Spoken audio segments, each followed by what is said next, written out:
currently on a ship to the most remote and fascinating settlement on Earth, in the middle of the South Atlantic Ocean and home to just 250 souls, thousands of kilometers away from any civilization. This is the island of Tristan da Cunha.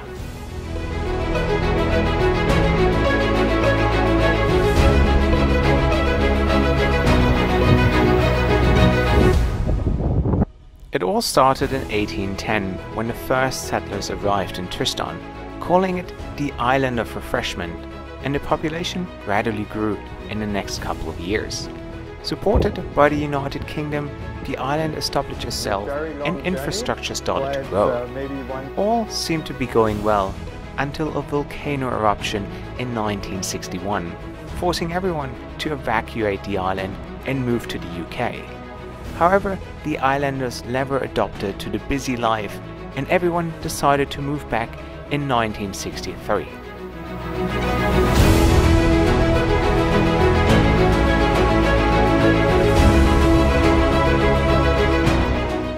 My journey started in the world's most southern city, located in Argentina, called Ushuaia, boarding a small expedition ship starting a long 14-day journey across some of the roughest seas in the South Atlantic Ocean. Alternatively, you can take a small ship from Cape Town, but it's almost impossible to secure a spot on that boat since it's mainly reserved for residents of Tristan and only goes 4 to 5 times a year.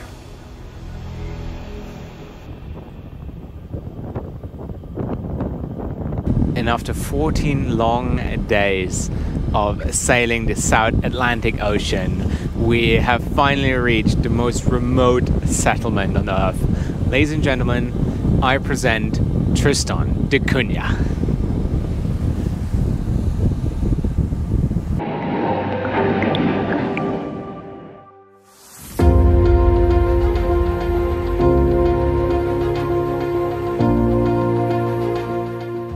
We dropped our anchor and got the Zodiacs ready for a once-in-a-lifetime landing. About to set foot on Tristan da Cunha, a place just a handful of people ever get to visit.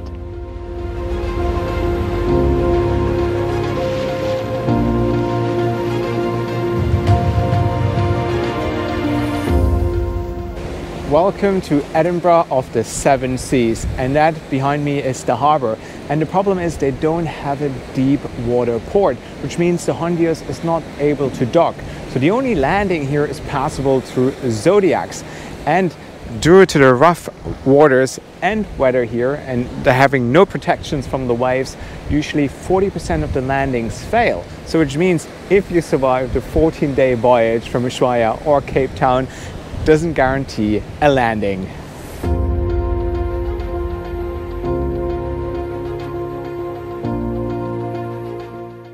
Tristan is part of the British Overseas Territories and costs the UK government roughly £5 million in taxpayers' money annually. The island's population only consists of 8 families and is in constant decline since foreigners aren't allowed to settle on the island. Hi, how are you? Interestingly, the island has everything they need to sustain themselves: a hospital, a school, 2 churches, a pub, as well as a supermarket.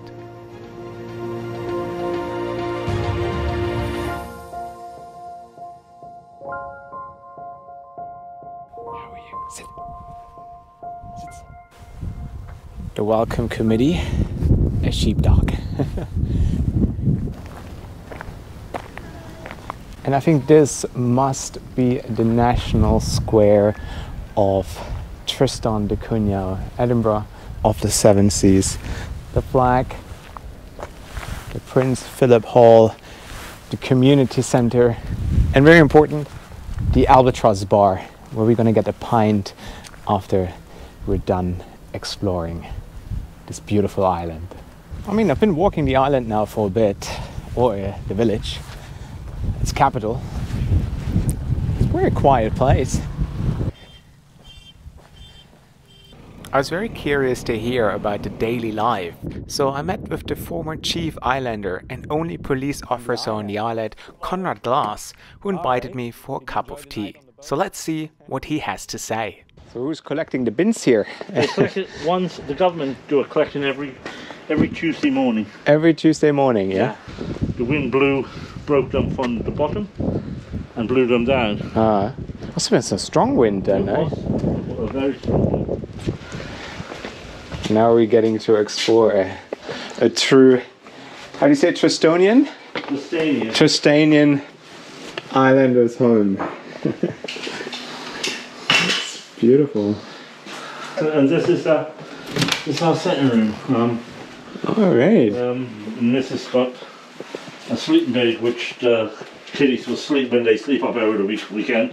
She's been washing it out. Tell, how many years have you been a police officer? For 37 years. 37 years. Oh, look at this and that. That's incredible. So you were born here, no? Yeah. Born here? My parents, I was 9 months old when the volcano erupted. And the majority of the islanders wanted to come back. They didn't. They couldn't handle, I think, was the regimented lifestyle. I think some of them was fine with it, some didn't. We're not used to that. We want to go home. And then you decided to become a policeman. Conrad is telling me how the people of Tristan didn't like their life in the UK and all the media attention they received. They were perceived as aliens. The UK government wasn't really fond of sending them back due to the high cost involved of running the island, but in 1963, 99% of the islanders moved back to Tristan. Yeah. So what are you saying? Your duties are you're the immigration officer, Customs, you're the only police officer on the island. Yeah. How much crime is there in Tristan? There's not a lot of crime. There's not a lot of crime. What do you deal with? There's no drugs. Yeah. Sometimes most problems comes from when people been having too much to drink. Yeah. There's quite a high drinking culture on Tristan. That's why people. So Conrad, how many speeding tickets have you given out in your time here? For speeding, I usually give. We don't have a ticket system. Oh, right, nice. Yeah. But what I do, I give them a verbal warning. Yeah. Which is a caution. Yeah. You get a written warning, and the third time you lose your license. You lose your license. Oh, right. And then you have to walk. And you get fined for it. Oh, you get fined for it as well. And has anyone ever lost their license? Yes. Oh, right. I've never had to arrest someone. And one very general question. What does the future look like for Tristan da Cunha? Is it sustainable? Will people stay? Will people will stay here, but they have to make some drastic changes to their way of life, because with an aging population, a workforce that's getting smaller, there's going to be more work. So there's going to be more pressure on the people of a working age. How do you try to challenge this? Bring new people into the island? Probably outsiders. I think you have to address that. As remote as it is, and as special and unique the life it is here, do you think? So you're saying they have to arrive in the real world? Yes, they need to arrive in the real world. That's definite. Because they're not going to live in the 20th century. They need to live in the 20th. And that is important to the survival of the island. Yes, you have to move forward. Do you think the island is ready for your vision? No, not yet. Not yet. No. The Rock Hopper Copper. There's not many published authors here in Tristan, right? You are. That is very nice, beautiful. Thank you so much. You're welcome. Can't wait to read it, and thank you so much for your time as well. Huh? You're welcome. You know, there's only way two things Tristan will change. If you bring new families in, will change the ideas and the mindset of people, and for youngsters to be given the opportunity to go abroad. Thank you so much. You're welcome. That was very nice meeting you. And I mean, it's hard to meet someone again from Tristan because it's a very long journey, but maybe one day our paths cross again. If you ever come to Germany, let me know. I will. Right. Take care. Thank you. Well, that was quite a unique and amazing conversation with the only police officer of Tristan da Cunha.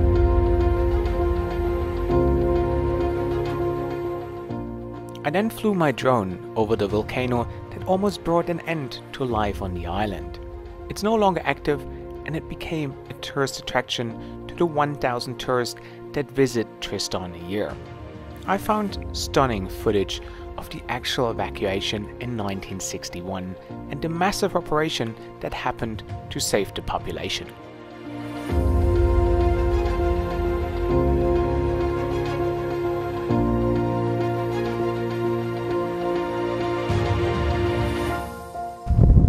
So I've been exploring Edinburgh of the Seven Seas for the past hour, wandering around, and while you have this wow and this is incredible factor because you're so isolated, you barely bump into any locals though, to be honest. It's very quiet, a lot of dogs, but not many people, to be honest.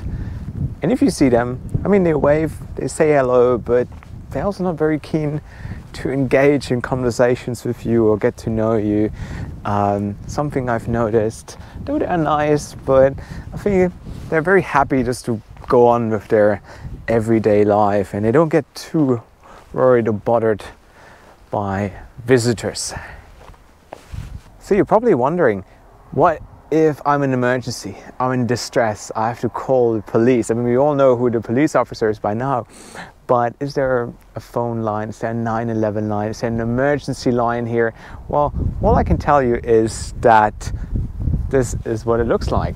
You have a hammer, you have that empty cylinder here. So if you're in distress or you're troubled or you want to get some attention, take that hammer and you smash it as hard as possible against the cylinder. It creates quite some noise, I was told, but this is how you alarm the islanders of any hazard or threat that is coming. Also, they have a ratting day where all islanders, it's compulsory, have to go out and kill or catch as many rats as possible. And I was told this starts also with smashing the hammer against the cylinder, and everyone knows you have to go out there and catch as many rats as you can.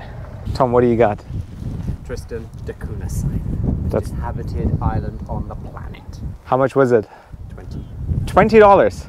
That's a bargain. It's a bargain for how much it costs to get it.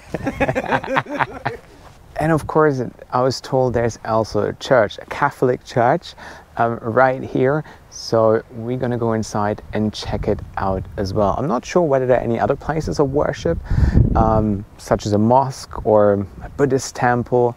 I don't think it has spread to the island yet, but let's go inside and check it out.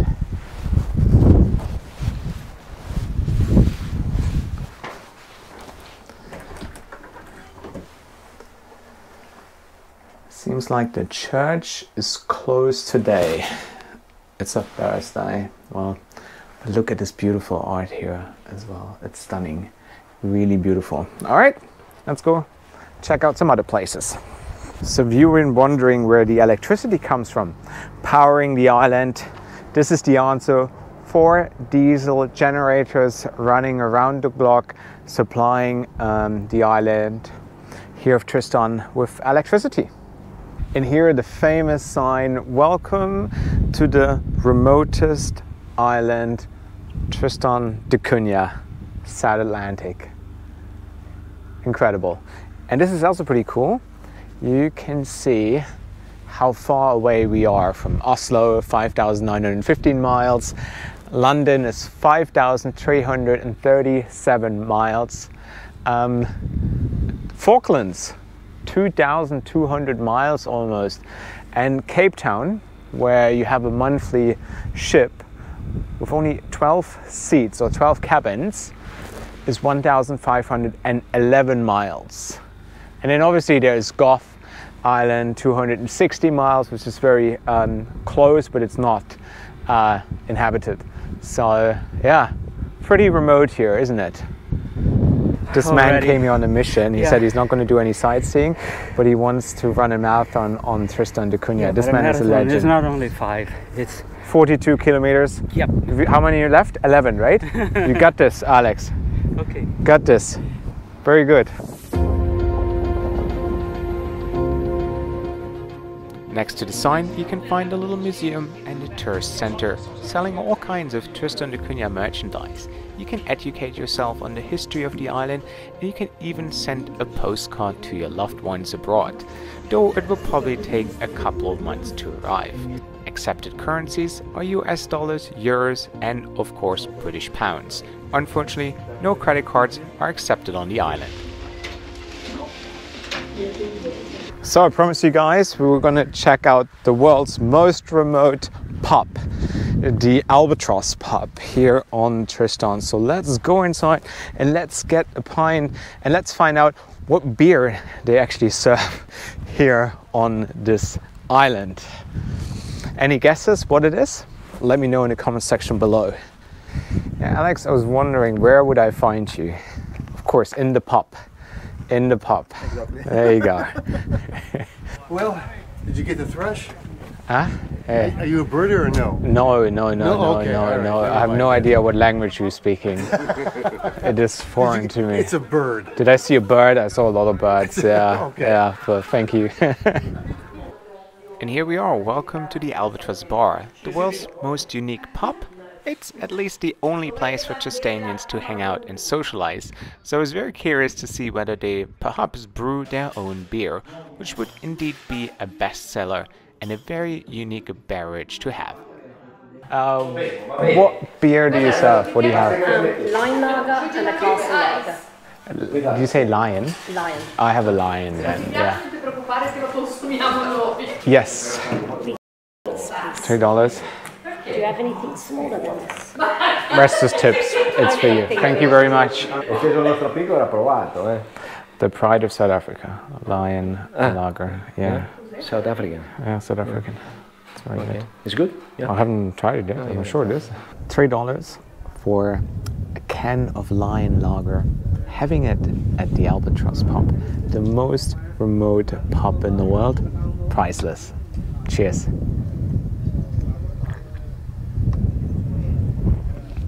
So, and that concludes my visit to the world's most remote pub. Now let's check out the local supermarket. Guys, I quickly want to share my favorite travel hack with you, eSIMs from Air Arlo. This app has completely changed the way I travel. So let me give you 3 good reasons why you should use it too. So you can easily download a digital SIM card to your phone for over 200 plus countries, which means no waiting times at the airport, and the second your flight touches down, you are connected to the internet. Reason number 2, no censorship. Whether you travel to China, Saudi Arabia or Iraq, you can use all the apps, whether it's WhatsApp, Instagram or Gmail. Reason number 3, you can download an eSIM for an entire region. Let's say you go to travel Asia, so you download this SIM and it covers 18 countries.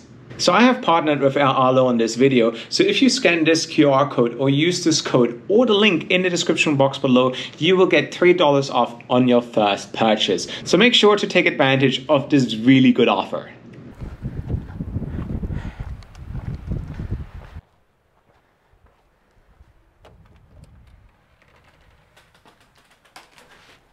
Hello, how are you? Can I just have a look around? Is that okay, yeah? Yeah, sure. Oh, nice. You're probably asking yourself, how do kids get educated on Tristan? Well, they have their very own school, the St. Mary's School, which was opened in 1975. However, the first ever teacher to arrive on the island was Benjamin Pankhurst in 1830. However much you try to isolate yourself, you can't ever run away from school. Not even in Tristan. Hello, how are you? Hello, good afternoon. What are you going to say hello? Yeah. Yeah, how is it going? Well, it's great at the end of the day because there's no children. They turned up at the wrong point. Yeah. You really want to... Were you born here in on Tristan? No, I've come down from the UK. Yeah. The local teachers are very happy to teach primary. Yeah. They are much more reluctant to do secondary subjects that lead to proper exams. Yeah. And how do you enjoy living here? Was it hard? It suits me. Yeah. My eyesight isn't good enough to drive, so I like the idea of being able to walk to the place I work. Yeah. How do you end up in Tristan as a teacher? What do you have to do? Win the lottery? Be crazy enough? It was just a job, because it's a UK overseas territory. It was advertised. In the UK we have the Times educational supplement. Yeah. All teachers go to look for their next job. Yeah. And it was just advertised there. Yeah, we need a maths and science teacher. I thought, kind of perfect. Just. How many teachers do you have here in this school? Well, we have 5 classes. Yeah. So there's immediately 5 kind of class teachers. But then we've And also, 4 students per class, or is it like? no, Is that just? it's by age group. All right. So, Okay. the students kind of move into a new course every year, but they don't necessarily move up into a new class. There's about 20 students registered, and it doesn't work out even. And then if anyone gets their GCSE exams, they want further education, then they have to make a choice. Do you want to do it in Cape Town or do you want to do it in the UK? It's incredible, but that's amazing. Thanks for your dedication to education and great to see you. It's nice meeting you. You too. All the best, All right, huh? yeah. And good luck, huh? And send my regards to your students and tell them not to become YouTubers. He's been in Australia. I keep on suggesting to go to the supermarket, but I got stuck at the pub, got stuck at the school, so now I promise, next stop, supermarket. Douglas, you here in Tristan, what a coincidence to meet you. See you for Yeah, it's been a while. last trip, Yeah, and then here in Tristan, that is incredible. Well, we need a picture together. We have to take a selfie, right, with the sandwich. The background of the, hold on, let me see.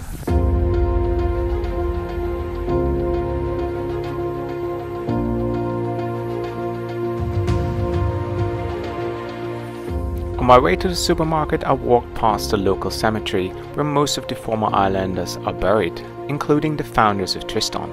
In 1885, almost all men of the island drowned in an accident trying to reach a trading vessel on its way to Australia.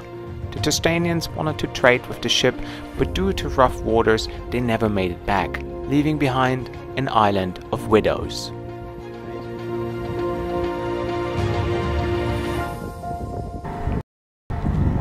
So this is the only supermarket on the island. I hope it's still open.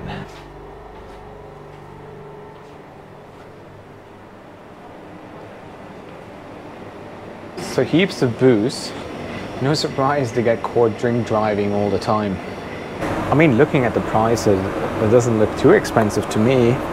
74 pence for butter beans and brine, or tomato onion mix for 69 pence, or spaghetti and tomato sauce for £1.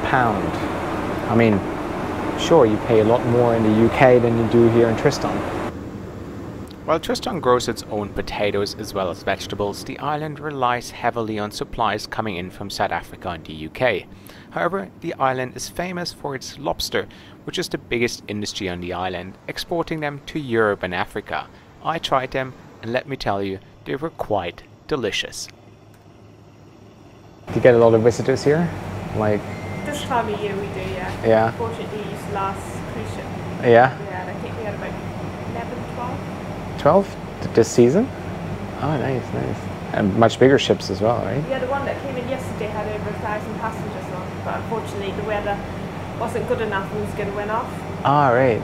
How do you feel though as a local about visitors? Is it fun? You don't mind? Yeah. It's good, yeah. I'm quite used to having visitors. Yeah, that's right.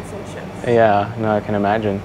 And how often do you get resupplied here in the supermarket? Like? Yeah, I would say every 2 months. Every 2 months, yeah. Depending on the shipping schedule. All right. Do you ever run out of stuff? Yeah, we do. What is the most popular stuff like? Mostly it's like the groceries. Yeah, yeah, like vegetables and fruits, like fresh fruit and vegetables. Can't keep a lot. Yeah, that's right. No, a that's large right. quantity. Yeah. All right. Okay. Cool.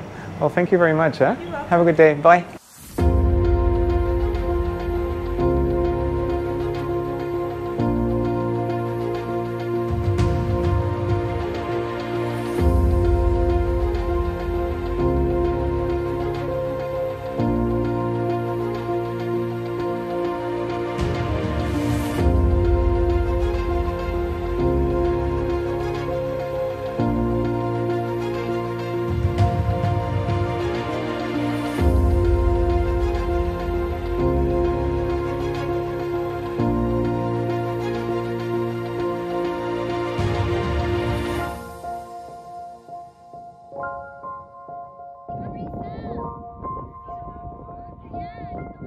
I think this pretty much concludes my visit here to Edinburgh of the Seven Seas, Tristan da Cunha, the most remote settlement on earth. It's a fascinating place, and it's just so unique. It's like not many people get the opportunity to visit, and having a community so remote, living really off the grid, it is something very fascinating, something you don't get to see very often.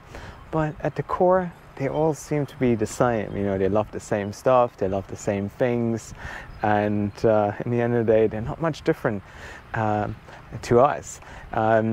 However, it's now time we have to head back to the Hondias. I have a little surprise for you, which I'm gonna tell you more about once I'm on the ship. Stay tuned and don't skip, and wait for the end of the video.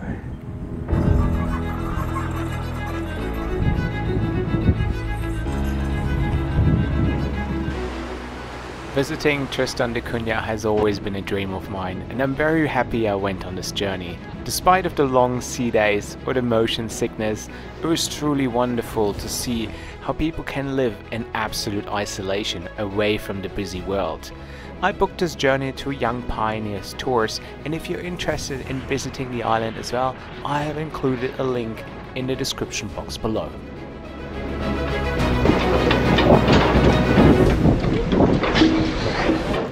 Guys, I really hope you enjoyed my once-in-a-lifetime adventure to Tristan da Cunha. What a trip it was. And I said I have a little surprise for you guys. So I want to give away one of Conrad's book, The Rock Hopper Copper, a signed copy of him as you saw earlier in the video, as well as my key rings. So all you have to do is just share the video with one person, hit that like button, leave a comment and subscribe if you haven't done so, and then you're in the draw for the book as well as the key rings. Guys, thank you so much, and I really appreciate support. Please also check out my Patreon for some extra perks, such as joining my WhatsApp group, have early access to my videos, or your name in the credit. Thank you so much for watching, and I really hope you enjoyed this video. Guys, wherever you're off to, hopefully to Tristan, stay safe.